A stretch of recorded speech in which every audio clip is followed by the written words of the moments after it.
Hi అండి, welcome to mesmerizing food. నేను మీ కీర్తిప్రియ. ఫిష్ ఫ్రై చేసేద్దామండి. చాలా బాగుంటుంది. క్రిస్పీగా, క్రంచీగా, సూపర్గా ఉంటుందండి. తప్పకుండా ట్రై చేయండి. అలాగే వీడియోనైతే స్కిప్ చేయకుండా ఎండింగ్ వరకు చూడండి. అప్పుడే మీకు అర్థమవుతుంది. ఈ ఫిష్లో మనకి ఒమేగా 3 ఫ్యాటీ యాసిడ్స్ అనేవి పుష్కలంగా ఉంటాయండి. ప్రాసెస్ చూద్దాము. ముందుగా ఫిష్ని అయితే లెమన్ అండ్ సాల్ట్తో నీట్గా క్లీన్ చేసుకొని పెట్టుకోండి. నేను 1 kg తీసుకున్నానండి. ఇప్పుడు ఒక ప్లేట్ తీసుకొని 1 టేబుల్ స్పూన్ సాల్ట్ యాడ్ చేసుకోండి. అలాగే 1/2 టేబుల్ స్పూన్ పసుపు యాడ్ చేసుకోండి. 3 టేబుల్ స్పూన్స్ వరకు కారం యాడ్ చేసుకోండి. మీరు కారం ఇంకా ఎక్కువ కావాలనుకుంటే ఎక్కువ యాడ్ చేసుకోండి.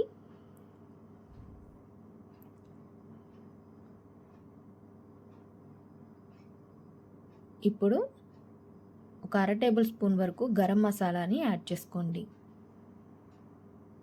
అలాగే 2 టేబుల్ స్పూన్స్ వరకు కార్న్ ఫ్లోర్ అండి, మొక్కజొన్న పిండిని యాడ్ చేసుకోండి. ఈ మొక్కజొన్న పిండి వల్ల క్రిస్పీగా ఉంటాయండి. అలాగే 1 టేబుల్ స్పూన్ అల్లం వెల్లుల్లి పేస్ట్ యాడ్ చేసుకోండి. ఆయిల్ అనేది 2 టేబుల్ స్పూన్ కొంచెం ఎక్కువే పడుతుందండి ఈ ఫిష్ ఫ్రై మిక్సర్కి. ఆయిల్ వేసుకున్న తర్వాత 1 టేబుల్ స్పూన్ వరకు నిమ్మరసాన్ని స్క్వీజ్ చేసుకోండి. ఇప్పుడు హ్యాండ్తోనే నిదానంగా కలుపుకోండి. మొత్తం మిక్స్ అవ్వాలండి. పేస్ట్ లాగా వీడియోలో చూపిస్తున్నట్టుగా థిక్ పేస్ట్లా వస్తుంది. ఈ విధంగా వస్తుందండి. ఇలా వచ్చినప్పుడు ఫిష్ పీసెస్కి ఈవెన్గా కోట్ చేసుకోవాలండి. మొత్తాన్ని పట్టించుకోవాలి ఈ విధంగా వీడియోలో చూపిస్తున్నట్టుగా. ఈ ఫిష్లో మనకి హై క్వాలిటీ ప్రోటీన్స్ ఉంటాయండి. మన మజిల్ రిపేర్కి చాలా బాగా ఉపయోగపడతాయి. రిచ్గా ఒమేగా 3 ఫ్యాటీ యాసిడ్స్ ఉంటాయి. అలాగే ఈ విధంగా పెట్టుకొని మ్యారినేట్ చేసుకోవాలండి. ఒక అరగంట వరకు మనం మ్యారినేట్ చేసుకోవాలి. మ్యారినేట్ చేసుకున్న తర్వాత నేను చూపిస్తున్నానండి. ఎక్సెస్గా ఉన్న ఈ పేస్ట్ని అయితే తీసేసుకోవాలండి. ఇలా తీసుకోవడం వలన ఫిష్ అనేది ఈవెన్గా చక్కగా ఫ్రై అవుతుంది, అతుక్కోదండి కడాయికి. అలాగే ఆయిల్ కూడా మంచి కలర్లో అయితే ఉంటుంది. ఈ విధంగా తీసుకొని మొత్తాన్ని పక్కన పెట్టుకోండి. డీప్ ఫ్రైకి సరిపడా ఆయిల్ని అయితే వేసుకొని బాగా హీట్ అవ్వాలండి. ఆయిల్ అనేది హీట్ అయిన తర్వాత నిదానంగా ఫిష్ పీసెస్ని డ్రాప్ చేసుకోండి ఆయిల్లో. ఈ విధంగా డిప్ చేసుకొని మీకు ఎన్ని పీసెస్ పడతాయో అన్ని వేసుకొని కదపకూడదండి. వెంటనే మీడియం ఫ్లేమ్లో మాత్రమే పెట్టుకోవాలి. హై ఫ్లేమ్లో అస్సలు పెట్టుకోకూడదండి. మీడియం ఫ్లేమ్లో పెట్టుకొని ఒక 3-4 నిమిషాలు అయినా సరే ఒక సైడ్ మనం ఫ్రై చేసుకొని తర్వాత నెక్స్ట్ సైడ్కి ఈ విధంగా టర్న్ చేసుకోవాలండి. వీడియోలో చూపిస్తున్నట్టుగా. ఈ ఫిష్లో మనకి విటమిన్స్ కూడా ఉంటాయండి. విటమిన్ డి ఉంటుంది. అలాగే బి కాంప్లెక్స్ విటమిన్స్ ఉంటాయి. చాలా మంచిదండి హెల్త్కి. మినరల్స్ కూడా ఉంటాయండి. అయోడిన్, సెలోనియం, అలాగే ఫాస్ఫరస్, జింక్, ఐరన్ కూడా ఉంటాయండి.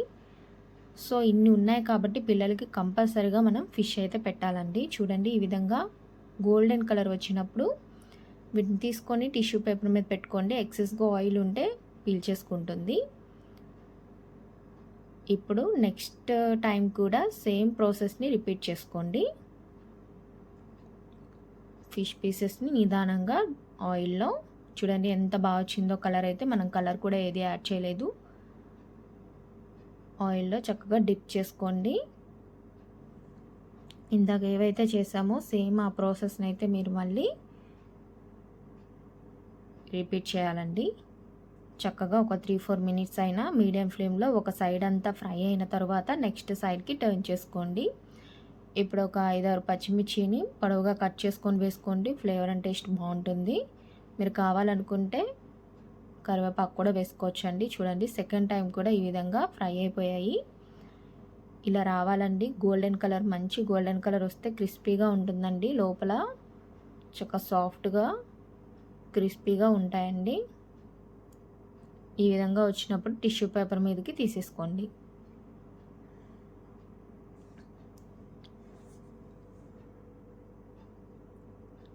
చాలా ఈజీగా చేసుకోవచ్చు. అలాగే మనకి ఎవరైనా ఇంటికి గెస్ట్లు వచ్చినప్పుడు కూడా స్పెషల్గా పెట్టచ్చండి. చాలా టేస్టీగా ఉంటుంది, క్రిస్పీగా ఉంటుంది. పిల్లలు కూడా ఇష్టంగా తింటారు. తప్పకుండా ఈ స్టైల్లో ఒకసారి ట్రై చేయండి. నాకు ఎలా వచ్చిందో కామెంట్ చెప్పండి. అలాగే నా వీడియోస్ కనుక మీకు నచ్చినట్లయితే తప్పకుండా సబ్స్క్రైబ్ చేసుకోండి, లైక్ చేయండి, షేర్ చేయండి, మీ ఫ్రెండ్స్ అండ్ ఫ్యామిలీకి కూడా షేర్ చేసుకోండి. బెల్ ఐకాన్ క్లిక్ చేయండి. నేను వీడియో పెట్టగానే మీకు ఇన్ఫర్మేషన్ అనేది వస్తుందండి. Thank you for watching.